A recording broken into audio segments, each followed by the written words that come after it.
नमस्कार दोस्तों, स्वागत है आपका आज के मुख्य समाचारों में। जी हां दोस्तों, आपको यहां पर देखने को मिलेंगे आज दिन भर की तमाम बड़ी खबरें मुख्य समाचार ब्रेकिंग न्यूज अपडेट्स के रूप में। चलिए जान लेते हैं पहली खबर। महाराष्ट्र सरकार ने देसी गाय को राजमाता का दर्जा दिया, ऐसा करने वाला देश का पहला राज्य बना। चुनाव से पहले शिंदे सरकार का बड़ा फैसला। जी हां दोस्तों, महाराष्ट्र में एकनाथ शिंदे सरकार ने देसी गाय को राजमाता का दर्जा दिया है। ऐसा करने वाला महाराष्ट्र देश का पहला राज्य बन गया है। सोमवार को कैबिनेट बैठक में सरकार ने यह फैसला लिया। महायुति सरकार ने इसको लेकर अधिसूचना भी जारी कर दी है। शिंदे ने कहा कि स्वदेशी गायें हमारे किसानों के लिए वरदान है, इसलिए हमने इन्हें राज्य माता का दर्जा देने का फैसला लिया है। इसके साथ ही हम गौशालाओं में स्वदेशी गायों के पालन पोषण के 50 रुपए प्रतिदिन की सब्सिडी योजना लागू करने जा रहे हैं। गौशालाएं अपनी कम आय के चलते यह खर्च नहीं उठा सकती थी, इसलिए यह फैसला लिया गया है। अगली खबर, हरियाणा में राहुल गांधी बोले मोदी के भगवान अडानी, ऑर्डर मिलने पर ईडी सीबीआई भेजकर काम करवाते हैं। अग्निवीर स्कीम जवानों की पेंशन चोरी करने का है तरीका। दरअसल दोस्तों, हरियाणा चुनाव के बीच राहुल गांधी ने हरियाणा विजय संकल्प यात्रा शुरू की।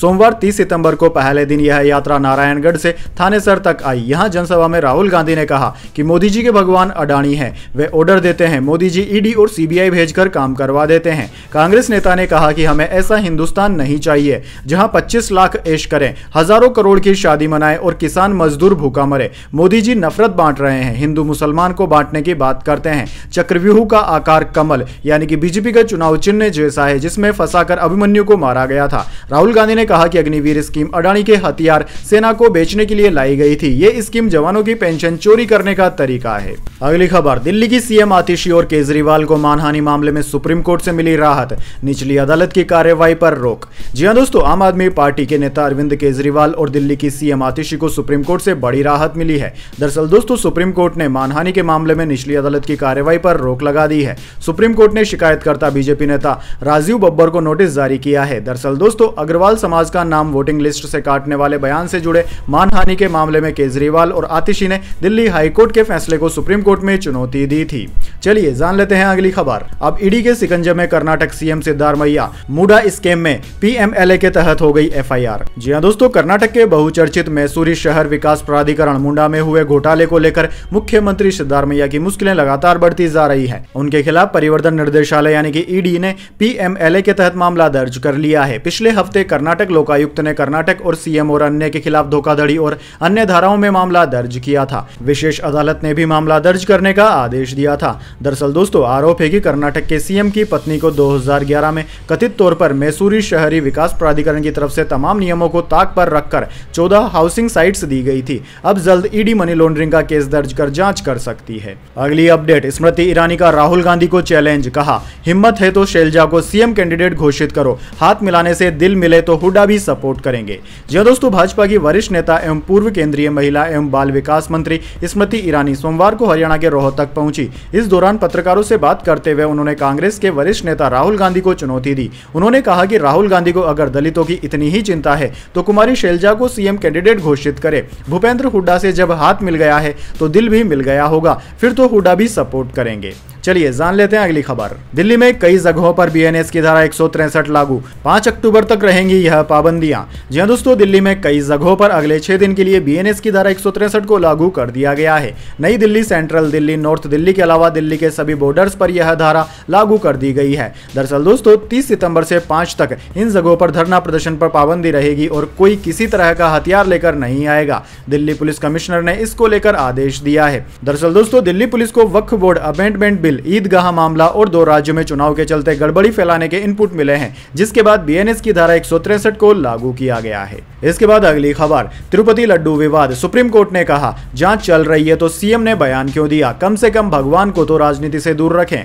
जी हां दोस्तों, तिरुपति मंदिर के लड्डुओं में जानवरों की चर्बी वाले घी के इस्तेमाल पर सोमवार को सुप्रीम कोर्ट में सुनवाई हुई। जस्टिस बीआर गवई और केवी विश्वनाथन की बेंच ने कहा कि जब प्रसाद में पशु चर्बी होने की जांच सीएम चंद्रबाबू नायडू ने एसआईटी को दी, तब उन्हें मीडिया में जाने की क्या जरूरत थी, कम से कम भगवान को तो राजनीति से दूर रखें। बेंच ने कहा कि जुलाई में लैब रिपोर्ट आई, वह स्पष्ट नहीं है। मुख्यमंत्री एसआईटी जांच के आदेश देते हैं और फिर सितंबर में मीडिया के सामने बयान देते हैं। एक संवैधानिक पद पर बैठा व्यक्ति ऐसा कैसे कर सकता है। अगली बड़ी खबर, हिजबुल्लाह और इजराइल आमने सामने की जंग को हैं तैयार। नसरुल्लाह की मौत पर भारत पाकिस्तान में प्रदर्शन, लखनऊ में आधी रात सड़कों पर 10,000 लोग उतरे।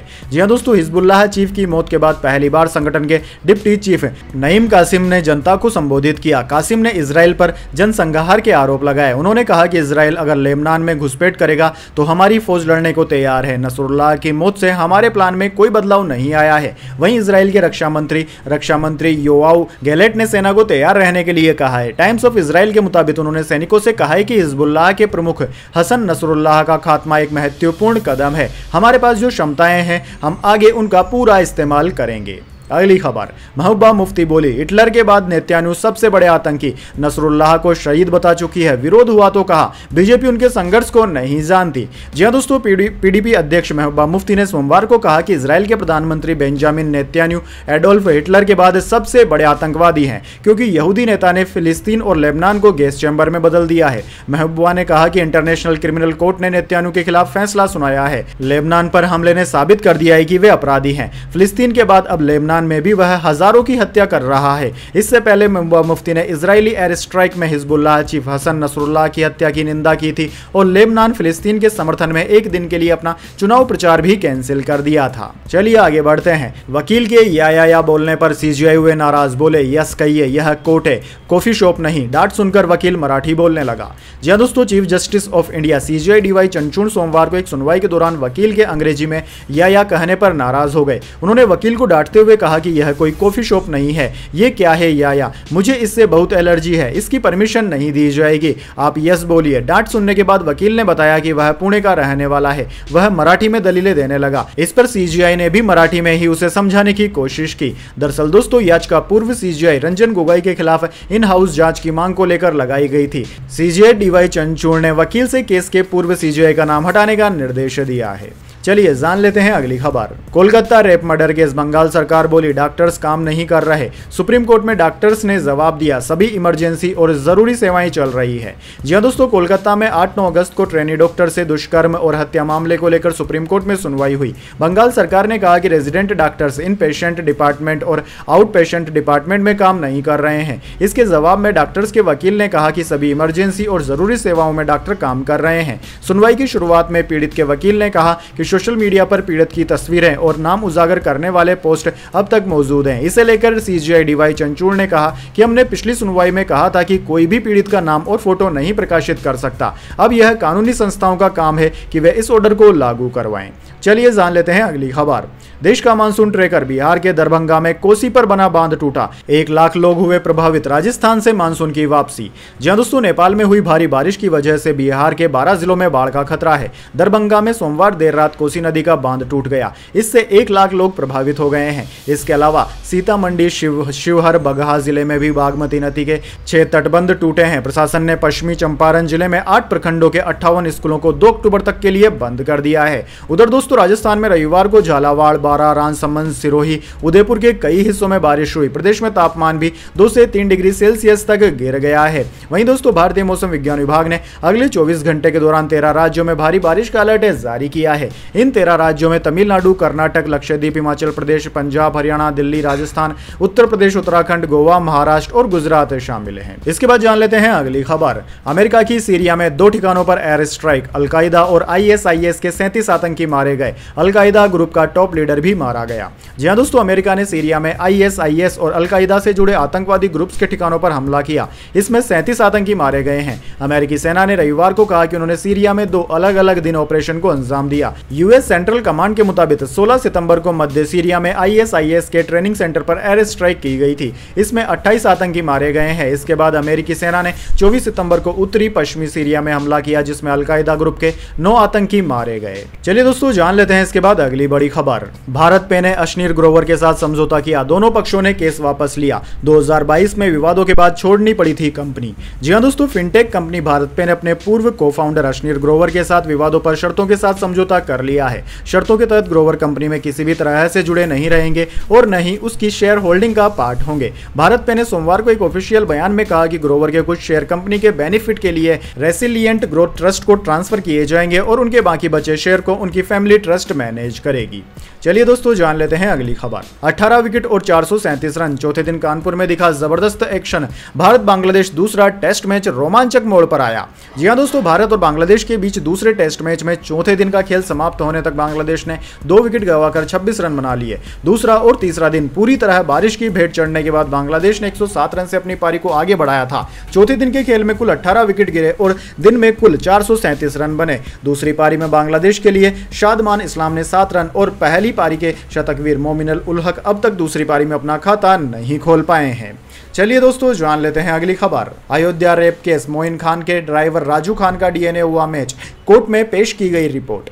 जी हां दोस्तों, अयोध्या में नाबालिग दलित युवती के साथ दुष्कर्म के आरोपी मोइन खान और उसके ड्राइवर राजू खान की मुश्किलें बढ़ती नजर आ रही है। सोमवार को सरकार ने अदालत में बताया कि पीड़िता की DNA report driver Raju Khan के साथ मैच हो गई है। पुलिस ने मोइन खान और राजू के खिलाफ सामूहिक दुष्कर्म और पोस्को एक्ट के तहत केस दर्ज किया है। डीएनए रिपोर्ट के सामने आने के बाद भी मोइन खान की मुश्किलें कम होगी ऐसा नहीं लगता है, क्योंकि दोस्तों नाबालिग लड़की गर्भवती थी। पीड़िता के डीएनए का मिलान राजू खान से हो गया है, लेकिन पीड़िता ने बार बार अपने बयान और अदालत के सामने कहा है कि इस सामूहिक दुष्कर्म में मोइन खान भी संलिप्त था। पीड़िता ने तो यहां तक भी कहा है कि सामूहिक दुष्कर्म की तस्वीरें भी मोबाइल से ली गई हैं। चलिए जान लेते हैं इसके बाद अगली बड़ी खबर, लेकिन उससे पहले मेरी आपसे एक छोटी सी रिक्वेस्ट है। अगर दोस्तों आपको अभी तक हमारी न्यूज़ पसंद आई तो इसे एक छोटा सा लाइक जरूर दे दीजिए, और अगर आपको पसंद नहीं आई है तो बेशक आप डिसलाइक भी कर सकते हैं, लेकिन दोस्तों लाइक और डिसलाइक जरूर कीजिए, क्योंकि दोस्तों यही हमारी मेहनत का फल होता है और इसी से पता चलता है कि आपको हमारी वीडियोस पसंद आ रही है या नहीं। तो चलिए दोस्तों जान लेते हैं अगली खबर। सेंसेक्स 1272 अंक गिरकर 84,299 पर बंद हुआ। निफ्टी में भी 368 अंक की रही गिरावट। ऑटो सेक्टर के शेयर सबसे ज्यादा गिरे।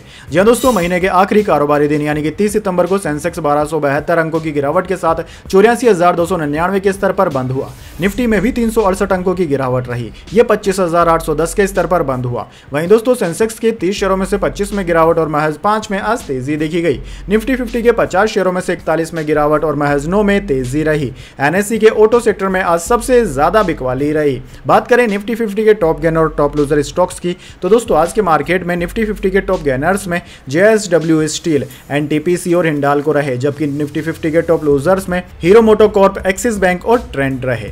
चलिए जान लेते हैं इसके बाद अगली बड़ी खबर। आज सोने चांदी में रही गिरावट। सोना 75,584 रुपए प्रति 10 ग्राम पर आया। चांदी 1,113 रुपए सस्ती होकर 90,335 रुपए प्रति किलोग्राम पर। जी हां दोस्तों, सोने की कीमतों में आज मामूली गिरावट देखने को मिली। Indian bullion and jewellers association की वेबसाइट के अनुसार 10 ग्राम 24 कैरेट सोने का भाव 56 रुपए गिरकर 75,584 रुपए पर आ गया। इससे पहले इसके दाम 75,640 रुपए प्रति 10 ग्राम पर थे। वहीं दोस्तों चांदी की कीमत में भी आज बड़ी गिरावट रही। ये 1,113 रुपए सस्ती होकर 90,335 रुपए प्रति किलोग्राम पर आ गई है। इससे पहले दोस्तों चांदी 91,448 रुपए पर थी। इस साल चांदी 29 मई को अपने ऑल टाइम हाई 94,280 रुपए प्रति किलोग्राम पर पहुंच चुकी है। चलिए आगे बढ़ते हैं। आज से बदल जाएंगे टोल टैक्स के नियम। यमुना एक्सप्रेसवे से दिल्ली से आगरा जाना हो जाएगा महंगा। जी हां दोस्तों, नोएडा से आगरा जाने का सफर अब महंगा होने वाला है। दरअसल दोस्तों आज यानी कि 1 अक्टूबर से टोल टैक्स में बदलाव होने जा रहा है। इससे यमुना एक्सप्रेसवे से गुजरने वाले वाहनों को ज्यादा कीमत अदा करनी होगी। यमुना एक्सप्रेसवे औद्योगिक विकास प्राधिकरण ने 165 किलोमीटर लंबे मार्ग से होकर गुजरने वाले वाहनों के लिए नए टोल रेट की घोषणा की है। इस टोल रेट में 12% की बढ़ोतरी कर दी गई है। चलिए आगे बढ़ते हैं। नकली नोट देकर खरीद लिया 1.60 करोड़ का सोना। नोटों पर गांधी बापू की जगह अनुपम खेर की फोटो, लिखा था रिजर्व बैंक ऑफ इंडिया। जी हां दोस्तों, आपने बिल्कुल सही सुना। गुजरात में नकली नोटों से फ्रॉड का एक चौंकाने वाला मामला सामने आया है। दरअसल दोस्तों ये नकली नोट एक सराफा व्यापारी मेहुल ठक्कर के पास से जब्त किए गए हैं। व्यापारी ने बताया कि उन्हें 1 करोड़ 30 लाख रुपए की यह कैश रकम एक व्यक्ति ने सोने के 2100 ग्राम बिस्किट खरीदने के एवज में दी थी। जब मशीन से रुपयों की गिनती की जाने लगी तो इन नोटों से नकली होने का पता चला। नोटों पर महात्मा गांधी के जगह बॉलीवुड एक्टर अनुपम खेर की तस्वीर छपी हुई थी। वहीं रिजर्व बैंक ऑफ इंडिया की जगह पर रिजर्व बैंक ऑफ इंडिया लिखा हुआ था। पुलिस ने अज्ञात 3 युवकों के खिलाफ धोखाधड़ी का मामला दर्ज कर लिया है। पुलिस जांच में जुटी है। इसके पीछे का मास्टरमाइंड कौन है और इन नोटों की छपाई कहां पर हो रही है। वैसे दोस्तों क्या आपने कभी इस तरीके से फ्रॉड देखा है इससे पहले? चलिए जान लेते हैं अगली खबर। रेवाड़ी पहुंचे राजस्थान के पूर्व मुख्यमंत्री अशोक गहलोत, बोले राहुल गांधी लड़ रहे हैं ओबीसी की लड़ाई, हरियाणा में बीजेपी जा रही है और कांग्रेस आ रही है। जी हां दोस्तों, हरियाणा के रेवाड़ी शहर में सोमवार को राजस्थान के पूर्व मुख्यमंत्री अशोक गहलोत चुनावी जनसभा को संबोधित करने के लिए पहुंचे। इस दौरान गहलोत ने भाजपा की केंद्र और हरियाणा सरकार पर तीखा हमला बोलते हुए कहा कि 8 तारीख को हरियाणा में बीजेपी जा रही है और कांग्रेस आ रही है। गहलोत ने कहा कि लोकसभा में विपक्ष के नेता राहुल गांधी ओबीसी की असली लड़ाई लड़ रहे हैं, ओबीसी को उनका हक मिलना ही चाहिए। हरियाणा की सरकार ने 9.5 साल तक ओबीसी समुदाय की बड़ी मांगों को दबाए रखा है। चलिए दोस्तों, जान लेते हैं अगली खबर। विराट कोहली ने तोड़ा सचिन तेंदुलकर का एक और बड़ा रिकॉर्ड, रनों का अंबार लगा रच दिया इतिहास। जी हां दोस्तों, भारतीय क्रिकेट टीम के स्टार बल्लेबाज विराट कोहली ने महान सचिन तेंदुलकर का एक और रिकॉर्ड तोड़ दिया है। बांग्लादेश के खिलाफ खेली जा रही 2 मैचों की टेस्ट सीरीज के आखिरी मुकाबले में किंग कोहली ने सबसे तेज 27,000 इंटरनेशनल रन पूरे किए। कानपुर टेस्ट की पहली पारी में 47 रन की पारी खेलकर आउट होने से पहले यह कीर्तिमान उन्होंने स्थापित कर दिया। पूर्व भारतीय कप्तान Virat Kohli international cricket career में 27,000 रन बनाने वाले चौथे बल्लेबाज बन गए हैं। इसके साथ ही कोहली सचिन तेंदुलकर, रिकी पोंटिंग और कुमार संगकारा के बाद इस मुकाम तक पहुंचने वाले चौथे बल्लेबाज हैं। कोहली ने भारत के महान बल्लेबाज सचिन तेंदुलकर का रिकॉर्ड तोड़कर सबसे तेज 27,000 रन बनाने वाले बल्लेबाज बनने का गौरव भी हासिल किया। इस मुकाम तक पहुंचने के लिए उन्होंने 594 पारियां ली, जबकि सचिन तेंदुलकर ने 2007 में 623 पारियों में यह मुकाम हासिल किया था। चलिए दोस्तों, जान लेते हैं इसके बाद अगली खबर। 31 अक्टूबर को नहीं, 1 नवंबर को दिवाली मनाना सही। इंदौर में 150 से अधिक पांचांगकारों की सहमति से फैसला, वजह भी बताई। जी हां दोस्तों, इस बार दिवाली का पर्व 31 अक्टूबर को मनाया जाए या फिर 1 नवंबर को, इसका जवाब ज्योतिष और विद्वत परिषद ने दे दिया है। इंदौर में हुई बैठक में इस बार दीपावली का पर्व 1 नवंबर को मनाना तय किया गया है। 1 नवंबर को दीपावली मनाने को 90% पंचांगकारों ने समर्थन दिया है, उस पर सहमति दे दी गई है। इसके लिए सोमवार दोपहर में इंदौर के संस्कृत महाविद्यालय में विद्वानों और आचार्य की बैठक हुई। इनमें यह फैसला लिया गया। दरअसल दोस्तों, मध्य प्रदेश वैदिक और द्वैत परिषद के वैदिक आचार्य पंडित रामचंद्र शर्मा वैदिक ने बताया कि सोमवार को मध्य प्रदेश ज्योतिष और विद्वत परिषद की ओर से विद्वानों का एक सम्मेलन हुआ, जिसमें विद्वानों ने अपने अपने मत रखे। 90% से अधिक विद्वानों ने यह मत रखा कि 1 नवंबर को दीप पर्व मनाना शास्त्र सम्मत नहीं होगा, इसलिए इसे 31 अक्टूबर को मनाया जाए। चलिए दोस्तों, जान लेते हैं अगली खबर। मस्क का स्पेसक्राफ्ट स्पेस स्टेशन पहुंचा, रूस और अमेरिका के एस्ट्रोनॉट सवार थे। सुनीता विलियम्स और बुच विल्मोर को लेकर वापस लौटेगा। जी हां दोस्तों, अरबपति एलन मस्क की कंपनी स्पेसएक्स का ड्रैगन स्पेसक्राफ्ट रविवार को इंटरनेशनल स्पेस स्टेशन ISS पहुंच गया है। इस स्पेसक्राफ्ट में रूसी एस्ट्रोनॉट अलेक्जेंडर गोर्बुनोव और नासा के एस्ट्रोनॉट निक हेग सवार थे। स्पेसक्राफ्ट को लेकर रॉकेट फाल्कन 9 से शनिवार दोपहर पर फ्लोरिडा के लॉन्च पैड से उड़ान भरी थी। दोस्तों, ड्रैगन स्पेसक्राफ्ट के जरिए इंटरनेशनल स्पेस स्टेशन पर 5 जून से फंसी भारतीय मूल की एस्ट्रोनॉट सुनीता विलियम्स और बुच विल्मोर को पृथ्वी पर वापस लाया जाएगा। 4 सीट वाले इस रॉकेट में 2 सीटें खाली छोड़ी गई है। सुनीता विलियम्स और बुच विल्मोर इसी साल 5 जून को बोइंग के नए स्टारलाइनर कैप्सूल से ISS भेजे गए थे। चलिए दोस्तों, जान लेते हैं अगली खबर। मिथुन चक्रवर्ती को दादा साहेब फाल्के पुरस्कार, 8 अक्टूबर को मिलेगा सम्मान। नक्सली थे, वापसी कर 350 से ज्यादा फिल्में की, 3 नेशनल अवार्ड भी जीते। जी हां दोस्तों, इस साल का दादा साहेब फाल्के अवार्ड मिथुन चक्रवर्ती को दिया जाएगा। केंद्रीय मंत्री अश्विनी वैष्णव ने सोमवार को यह घोषणा की। मिथुन दा को 8 अक्टूबर को 70वीं नेशनल फिल्म्स अवार्ड सेरेमनी में सम्मानित किया जाएगा। मिथुन चक्रवर्ती करीब 5 दशक के करियर में बांग्ला, हिंदी, तमिल, तेलुगु, कन्नड़, ओडिया और भोजपुरी की 350 से ज्यादा फिल्मों में काम कर चुके हैं। उन्होंने अपना फिल्मी करियर 1976 में मृग्या से शुरू किया था और इस पहली ही फिल्म के लिए नेशनल अवार्ड भी जीता था। 1982 में आई डिस्को डांसर से उन्हें पहचान मिली। मिथुन को 3 बार नेशनल अवार्ड मिल चुका है। उन्हें जनवरी 2024 में पद्मश्री से भी सम्मानित किया गया था। चलिए दोस्तों, जान लेते हैं अगली खबर। प्रधानमंत्री नरेंद्र मोदी ने इजराइल के पीएम नेतन्याहू से फोन पर बात की। कहा, भारत शांति और स्थिरता के लिए प्रतिबद्ध, दुनिया में आतंक के लिए कोई जगह नहीं। जी हां दोस्तों, इजराइल लेबनान तनाव के बीच प्रधानमंत्री मोदी ने सोमवार 30 सितंबर को इजरायली प्रधानमंत्री नेतन्याहू से फोन पर बातचीत की। उन्होंने खुद सोशल मीडिया पर इसकी जानकारी दी। उन्होंने बताया कि आतंकवाद का हमारे विश्व में कोई स्थान नहीं है। क्षेत्रीय तनाव को रोकना और सभी बंधकों की सुरक्षित रिहाई सुनिश्चित करना महत्वपूर्ण है। भारत शांति और स्थिरता की शीघ्र बहाली के प्रयासों का समर्थन करने के लिए प्रतिबद्ध है। दोस्तों, ये बातचीत ऐसे समय में हुई है जब हिजबुल्लाह चीफ हसन नसरुल्लाह की मौत के बाद पश्चिम एशिया में तनाव बढ़ गया है। लेबनान में इजरायली हमलों में अब तक 800 से ज्यादा लोग मारे जा चुके हैं। चलिए दोस्तों, जान लेते हैं अगली खबर। बाइडेन की एक चाल से बिलबिलाया चीन, दे डाली अंजाम भुगतने की धमकी। जी हां दोस्तों, चीन अमेरिका की दुश्मनी जग जाहिर है, लेकिन अब ताइवान को लेकर दोनों मुल्क आमने सामने आ गए हैं। क्योंकि अमेरिकी राष्ट्रपति जो बाइडेन ने चीन के दुश्मन मुल्क ताइवान के लिए 567 मिलियन डॉलर की रक्षा सहायता को मंजूरी दे दी है। दोस्तों, व्हाइट हाउस ने कहा कि ताइवान को बचाने के लिए यह जरूरी था। यह पैकेज पिछले साल दिए गए 345 मिलियन डॉलर से लगभग दुगना है। अमेरिका के इस ऐलान से चीन भड़क उठा है। उसने अमेरिका को अंजाम भुगतने तक की चेतावनी दे डाली है। चलिए जान लेते हैं इसके बाद अगली खबर। तुषार कपूर का फेसबुक अकाउंट हुआ हैक। स्टेटमेंट जारी कर फैंस को सचेत किया। कहा, मेरी टीम इस पर काम कर रही है। जी हां दोस्तों, गोलमाल द डर्टी पिक्चर क्या कूल है हम जैसी फिल्मों का हिस्सा रहे एक्टर तुषार कपूर का फेसबुक अकाउंट हैक हो चुका है। इसकी जानकारी एक्टर ने एक स्टेटमेंट जारी करके दी है। एक्टर ने लिखा है कि उनकी टीम अकाउंट रिकवर करने की पूरी कोशिश कर रही है। तुषार ने इंस्टाग्राम अकाउंट पर पोस्ट कर लिखा कि हेलो, मैं आपको बताना चाहता हूं कि मेरे दोनों पब्लिक और प्राइवेट फेसबुक अकाउंट कॉम्प्रोमाइज्ड हो गए हैं। इसके चलते मैं बीते कुछ समय से इनएक्टिव हूं। मेरी टीम और मैं इस स्थिति को सुलझाने और अकाउंट हासिल करने की पूरी कोशिश कर रहे हैं।